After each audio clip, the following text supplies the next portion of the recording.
My heart goes out to this Uber driver who's hospitalized after an attack on Christmas Eve. Can you believe it?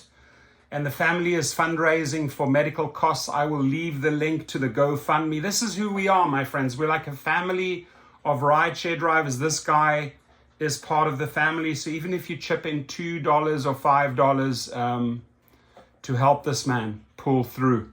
Okay. Now, my advice is, if your state permits it, right, have one of these in your car. You know what's inside here, right? Take care of business. I have one of these on me all the time in every single one of my cars, in a little safety box on my body at all times, because God forbid something happens. I'm ready and I will blast that MF away. In fact, I've set up, just not to go on a tangent here, but just, you know, my property got vandalized again, and I know who it is, right? I just, the pictures didn't come out perfect, but I know where it came from. So I'm just ready for the guy. And I've sent a strong message with some signs, right? And you've got to do the same thing here. Have your signs in your car, right? Either on dash cam or you're armed. Obviously, you can't tell these guys you're armed because they'll turn you in and you get deactivated. But this thing you need to hide, right? So have it on you all the time, and if needed, you pull it out. You take care of business. That's just how I roll. I don't know how you roll. Maybe you have a taser or something else. I take care of business. Never been shy to use it, right? So this here, thank you, Quinn Welsh. We appreciate you. Email says quinnw@spokesman.com. You know, I'm sure you could send some good stories to him. He may publish it. Duane and Andrea Johnson had planned to have everyone over for Christmas brunch on Sunday morning.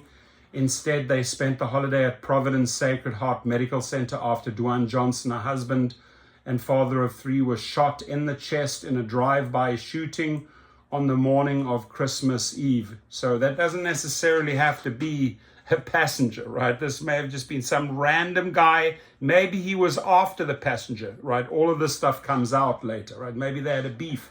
Duane Johnson, 57, who works as an Uber driver, was transporting a group of 4 from Spokane Valley to Spokane before 4 a.m. Dangerous shift on Christmas Eve when a white SUV came up alongside the driver side of his Volkswagen Jetta on Interstate 90 near the Thor Freya exit. All I heard was pop, pop, pop. Johnson said from a hospital bed on Christmas morning, I didn't hear or see much, but I noticed my driver's window was broken open. He was worried that the passenger in the front seat was hit, but his main concern was a passenger in the back seat who had a finger that was shot off, he said. So maybe they were after the passengers. Maybe you had some really bad people in your car. Who knows, right? That's just what I'm suspecting here. As the white SUV sped off, a passenger dialed 911 on Johnson's cell phone and said they were going to Sacred Heart.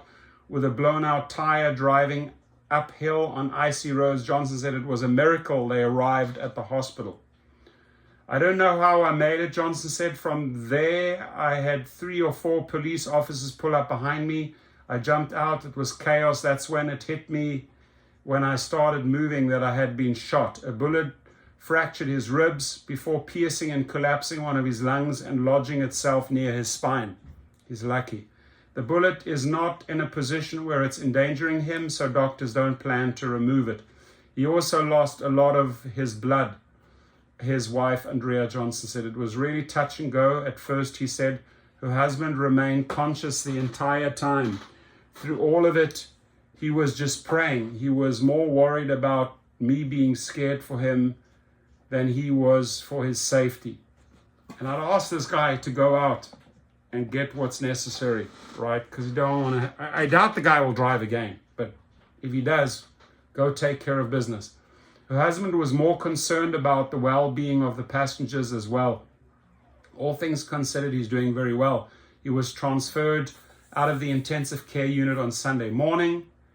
The family hopes to have the drainage tube in Johnson's lung removed by Monday. It's Unclear what the motive for the shooting was. Johnson's family described it as a random and senseless attack. Anyone knows my husband knows he's a kindest, most giving person. On the GoFundMe page, her brother Steve Smith described Duane Johnson as generous, compassionate, who loves his family. So 10,000 is the goal. This is what the GoFundMe page looks like. I've clicked on it, right? So I'll leave the link below, not only to the story. So they've raised the goal to 15,000 and they've raised $9,700, right? So a lot of good people have come forward. Just chip in a couple of dollars and let's help this man pull through. Sharing is caring. That's what we do as a community. And again, not to go off course, but please, folks, if your state permits it, Uber doesn't have to know that you have one of these. But this is the difference between life and death. It really is, right? You are number one. You come first. F everyone else that tries to attack you or hurt you, right? Take care of yourself. My heart goes out to Duane, and let's help him raise the money he needs. Let's help his family. God bless them. Bye-bye. Be safe.